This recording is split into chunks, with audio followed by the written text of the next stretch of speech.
I remember the crowd and I remember the energy. I've not seen anything even remotely close to that in Israel in years. Everything was perfect.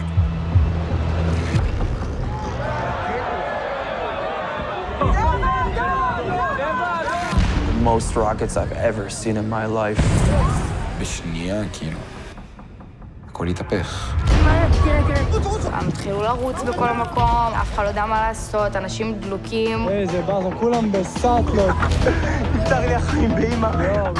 היינו אופטימיים, שזה זהירותיים, וזה יבוא. פיצוצים מעוטף עזה, המסיבה נגמרה, כולם מתפנים. The moment I opened my door, I heard the first bullet. רק אז אני מבינה למה היה פקק. אני קולט מאות אנשים רצים, צורכים מחבלים. הם באים מכל הכיוונים, הם בכל מקום. זה או שאתם רוצים עכשיו ונשארים בחיים, או שאתם נשארים כאן ואין אתכם. אתה פשוט רואה אותם איך הם טובחים בך. זה היה כמו משחקי הדיונון. אנשים נופלים אחד. כמו מטרות. אני לא מת, אין מצב, אני לא מת. כדורים עופים לנו מעל הראש, ולא מבינים איך אנחנו בחיים. הלו. תיזהר. חברים שלך צריכים טיפול רפואי. הם נהרגו! They were smiling, like it was a game that they won. אני מתחבאת פה בתוך המקרר. אין מצב שאושרי נשאר יתום. מה לא מגיע להם לקבור ילדה? די השלמתי עם זה שאני החלמת. ידעתי שאני לא יכולה לצרוח. אני לא יכולה אפילו לבכות.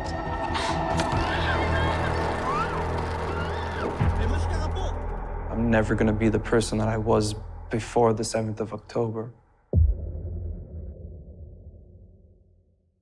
I want to thank you so very much, Yariv.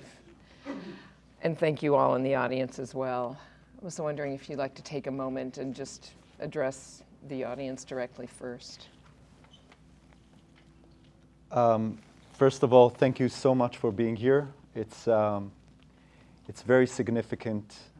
Each screening of this film means something. It means that the truth about the 7th of October is getting out there and getting to people. And I rely on you to deliver the message to other people that are not here. And I will take this opportunity to thank Kenny and the Atlanta Jewish Film Festival for being so brave to bring such a film here. And on a personal note, for following my own work. I mean, every film I did was here and got the perfect stage of Atlanta Jewish Film Festival. So thank you so much, Kenny, Amy, Sarah, Mark, the whole team. Thank you so much. Thank you so much. You mentioned when you were on a panel in November that from the moment this happened, you just instinctively wanted to pick up your camera and document. If you could help walk us through what happened after that. So the 7th of October, I was in my apartment in Tel Aviv, woke up as the people of Israel, sirens and rockets, the whole thing, which was extremely surprising and very frightening. And the story evolves in front of your eyes on TV, and my instinct as a documentary filmmaker is to do something. And well, as the hours, you understand that it becomes, you can't just drive to the south of Israel. The streets were, the roads were blocked, and it became a sealed army or military zone. You understand that terrorists are still inside Israel. So I started texting whoever I know, mainly in the army. I'm here, I can do something, how can I help? Where can I be? I know some people in the army. One of them is the IDF spokesperson, Daniel Agari, Brigadier General Daniel Agari, who became very known since then, unfortunately, but I mean, for the circumstances of a war, he became the spokesperson of Israel. And I'm texting him, Hagari, I know you give priority to journalists and news, but documentary will stay for life. Documentary will be part of history. Please let me come in there with my camera.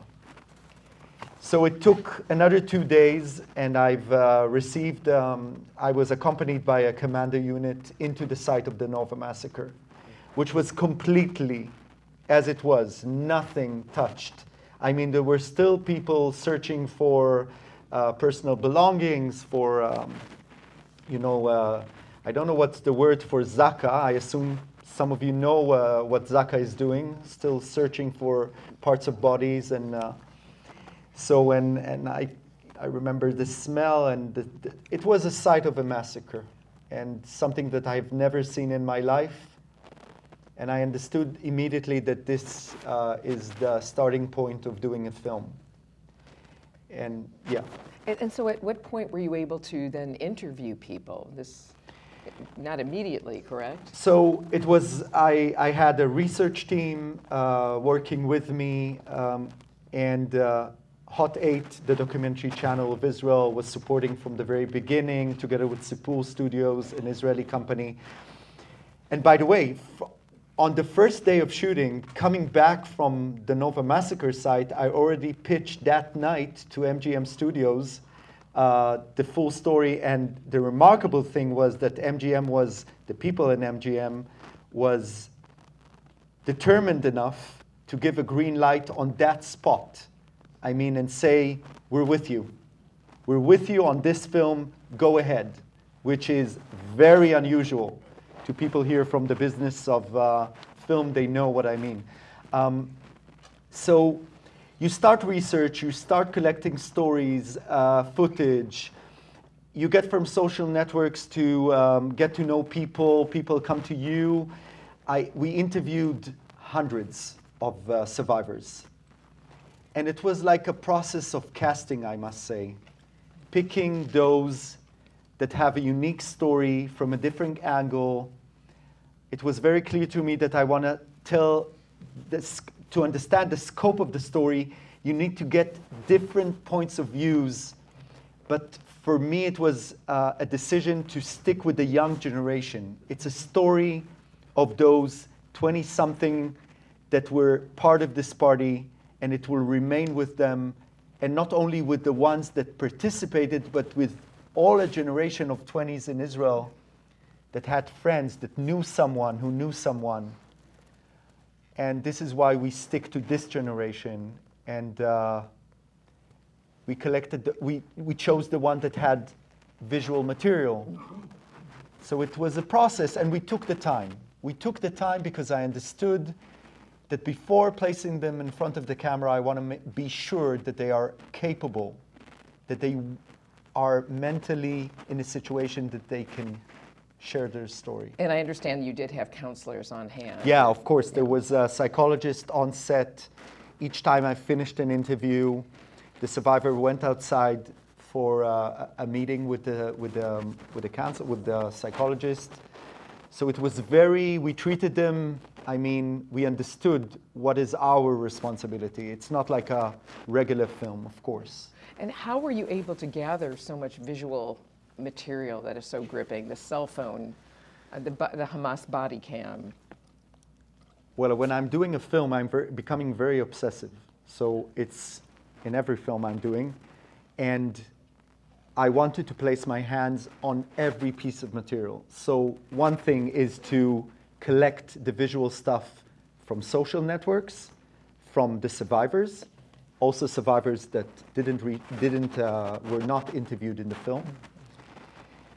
But the real mission, and it was clear to me from the very beginning, was to put our hands on the audiovisual stuff of Hamas. Not only the ones that Hamas placed on social networks and then took off, but from the very beginning, we started downloading the stuff that later on they pushed aside or deleted. I tried to get my hands on material that was in the hands of the police.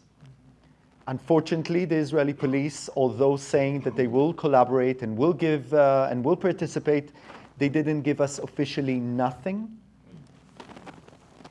And we had to use our journalistic, ways of getting material.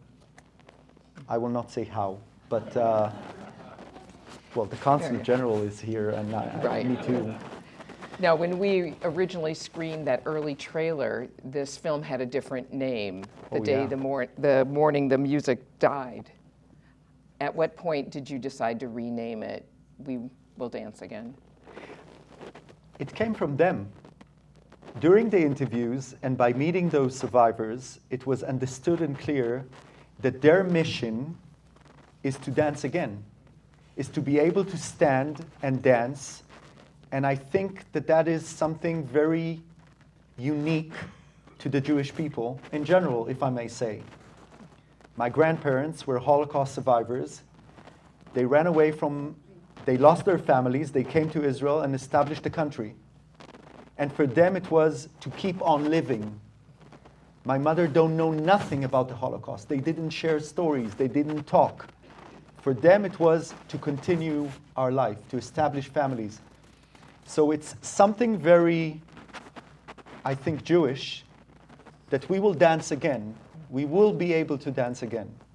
I'm not sure that they are able to dance now, but I know that they are very keen, and they're doing, and they're surviving, and they're fighting, and they're getting the support that they need, and I think they are very brave. And as you and your team went through this material, how did you manage? Of course, it's a burden. It's hard. It's been, I think, 10 months of watching the material over and over again, being very excited that you find something new. I mean, it was part of our life. We dedicated, not only me, but the whole team was invested in doing this film. And I think that what kept us going was we knew what's the meaning of this film. We knew that we're going to deliver the truth to the world. We were already facing the denial. We knew about it. We understood how significant this film, and it's always with knowing that the ones that survived and faced this terror attack, how can we even compare ourselves to them? It's nothing what we need to do here. What's the price of what we're doing is nothing compared to what they are going through. So, and I think that kept us going. Yeah. What has the reaction been during screenings, during conversations with people about the film, from official channels to young people? So I'll share a story with you. Because in Israel we had the premiere a few weeks ago at the National Library of Jerusalem. 1,000 people, it was packed. There were the survivors, the families of the victims, the families of the hostages. A very emotional, moving experience to all of us. And of course here in the States, this is the second, I would say, third screening of the film here in Atlanta, so I'm still experiencing this film. But the big release, the big world premiere was at New Zealand Dock Edge Film Festival, which is very prestigious. It's Oscar qualifying festival. We received 2 awards for the film, which is very significant. But at one of the screenings, a British journalist raised his hand and asked me a question which I was shocked to hear. It's a point in my career in which I found myself with no words. I hate the way I answered. He said, he asked, don't you think that those kids dancing near the border of Gaza are like the family of Rudolf Hess, the commander of the Auschwitz camp in the film The Zone of Interest? And I was shocked. I didn't know what to answer.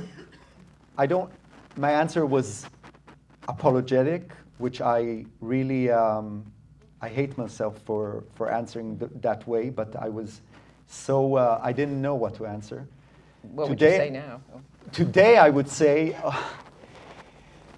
being the third generation of Holocaust survivors, there is nothing like any point of reference between Auschwitz and Gaza, and I'm not willing to answer your question because I deny even the context of these two things, and you should be ashamed of placing Auschwitz and Gaza in the same sentence. There's no genocide in Gaza whatsoever. But it tells you something about how the world looks at what's going on. I understand you've already had a screening on a college campus. Yeah. What was the reaction there, and will this be screened on other college campuses? Well, hopefully. We had a screening at University of Maryland, and I felt, well, mainly Jewish students came to the screening. No protests or anything? No protest, because it was kept very secret. They even didn't publish till the day of the screening where the screening is going to be. So, and for the first time, I encountered students, Jewish students, and I felt how much they need a film like this to give them back the courage to stand brave with their identity, being Jews. I told them that I wear the Star of David, and no matter what, nowhere in the world I will take off my Star of David or feel ashamed of walking with it. And this is exactly how they should be. But I feel that in campuses they don't have enough people to come and tell them this, or bring them together and feel this.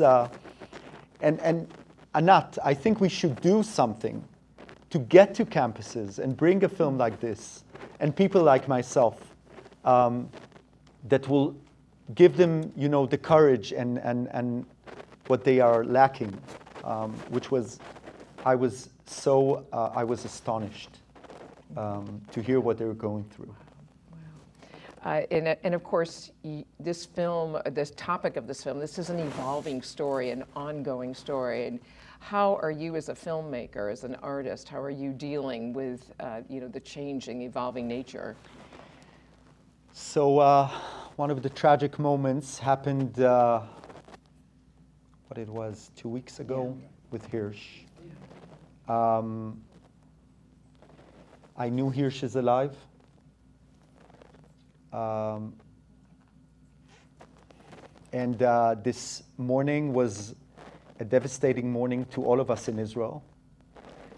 And we had, we've been talking with Paramount Plus and all the partners and it was clear to us that we need to go to the editing room and change, and do this change in the way Hirsch is being presented here, and to tell his story, and to conclude the story differently. I would take this opportunity to say, every day that we're not bringing the hostages back, we're risking their life. And me and many people in Israel, many, are in favor of bringing back the hostages and accepting a deal. And it's part of our religion. Hametzil nefesh achat kilu etzil olam umlo'o. The one who saved one soul, it's like he saved the whole world. It's our duty to bring them back. It's our agreement with every Jew and every Israeli, like we did back in our past, and we need to bring them back home now and as quickly as possible. Well, we do have a few minutes for some audience questions. Questions, not comments, not statements. And so I think I can see, if you would hold your hand high if you do have a question for Yariv. Amy with the baton, the question over there. Okay, if you will wait till Amy gets to you with a microphone. Hi, thank you so much for doing this film. Thank you. You mentioned that there were hundreds of hostages that... Yeah. Sorry. That there were hundreds Hundreds of hostages that came to you asking to tell their story. Is there Survivors, not hostages. survivors. Is there an opportunity that they would be able to tell the story so that we can capture their story as well, and just for future reference and making sure that we have that story? So the National Library of Israel, this is why we picked them to open with the film in Israel, because they are doing this initiative of collecting testimonies throughout the whole story of the 7th of October. We emphasized only at the Nova massacre, but they are collecting testimonies, and not only them, but they're trying to, this project that they're leading is collecting from all the initiatives of many organizations and people that are collecting testimonies since the 7th of October. And we even gave them the whole footage of the film, so they have the complete testimonies of what we recorded from these survivors to be kept at the National Library of Israel in Jerusalem for future generations, and I think it's very important. Yes. I feel so honored to have been able to watch this film. And this may be a controversial question, but I keep thinking in my mind about the delays. Was it just because it was such an unexpected thing? It just seems like the delay in getting any help there was just extremely long. First of all, I think that we are all waiting for a national investigative committee that will be established by the Israeli government to finally give answers to all these questions that we all have. And I feel, I'm trying not to be political, but I feel it's the responsibility of our government to investigate and answer those questions, and as soon as possible. We're already almost a year. So the only thing I can tell you as a major in the Israeli reserves, in the Israeli army, the Israeli military is dependent a lot of his intelligence information. So this is the way we cannot be 24/7 the whole year long in a full scale of alert in the Israeli army. We're not built like this. You depend on those information that you get in advance. Because to mobilize units in Israel, to bring people on Shabbat, on a day of Simchat Torah, when people are scattered all over Israel, to bring someone from Golani or Givati to go back to his unit, you need public transportation, which is not working, unfortunately, on Shabbat in Israel. So there's a lot of things that for me seemed very rational. What do you expect? How do you expect those units to arrive so quickly? And some units were pointed to Judea and Samaria because of other missions.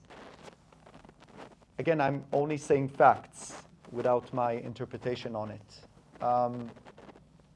So yeah, you cannot be alert.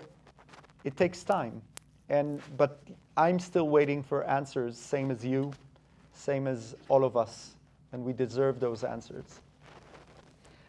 We have one more question here. No, and he will be the second. Oh, I see. Okay. Yeah. Only because he's young, and I appreciate young people who are coming to film festivals and watch a film like this. So yeah, I'm sorry, yeah. I didn't see. Thank you so much. Also, I know you explained doing focusing on the festival and the young people, which I totally understand, and I think was such a good choice. But I'm just wondering if there are any plans to maybe do a similar movie about the scene and. So as I talked with Kenny outside, there's going to be a flood of movies coming out of Israel with stories from the 7th of October. All my colleagues are working on several films and TV series that will show the scope of this terror attack, of what happened on the 7th of October. It will be Kenny's,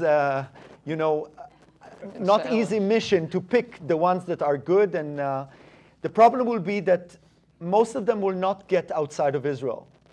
This is very unusual that Paramount Plus and BBC and all the great partners of this film decided bravely to bring it outside of Israel to a mainstream media platform like Paramount Plus, which is, by the way, releasing the film on September 24. So really soon. And that's the way to promote this film. Just tell your friends and families and people who are not from the Jewish community to watch the film on Paramount Plus. It's, I understand, a popular platform in the States, so a competition to Netflix. So yeah, but this is very unusual, and for most of the films you'll get to watch them in Jewish film festivals, and this is why the Atlanta Jewish Film Festival, which is one of the most significant ones, is so important. Yes, please. Yeah, the last one. How old are you? 24? 24 years old, and you came here, so that's, I really admire you for this. Yes. אין בעיה, דבר בעברית, אני אתרגם. I will translate. איך היה התהליך של להחליט מה נכנס ומה לא נכנס לסרט? כאילו, מה מספיק קשה כדי להיכנס ומה קשה מדי להיות בסרט שאנשים צופים בו? So what was the process of deciding what will get in the film, if it's hard or too hard for audience to cope with? And yes, it was one of the questions, by the way, during the whole process of doing this film. On the one hand, producers who are very afraid of losing audience, of not getting this film to the right platforms, to mainstream platforms, of not getting this film to be aired on primetime television. By the way, RTL Germany decided to air this film on October 1st on primetime with no commercials. The last film that was aired in Germany with no commercials was Schindler's List. So, and that's an amazing thing. So, for example, there was this question, if I will get to hear a testimony of a sexual violence, someone who could talk about it, or visual stuff that, and as much as for me it was important to bring the visual material as evidence to show the truth to the world, this is exactly this border between going too far for me. And I know that some people will think, no, you should have showed it, placed it in. You could see the film that Sheryl Sandberg did. It's on YouTube. It will never get into a mainstream platform because I think it goes maybe too far because of the sexual violence. So you win some, you lose some, you make those decisions, what will be good for this film. And, but at the same time, I think the film includes a lot, and it will stand against the denial, and it will be evidence to what happened on the 7th of October, and that's the most important thing. And thank you for this question. Thank you so much for being here. Thank you. Go ahead. I just want to thank the Consulate General for being here, Anat. I don't take it for granted, and thank you so much for being here. And Yariv, you will be out in the lobby to speak with people, definitely. Take photos, and just again, thank you so very, very much. Thank you, Audrey. Thank you so much. Thank you. That's תודה רבה.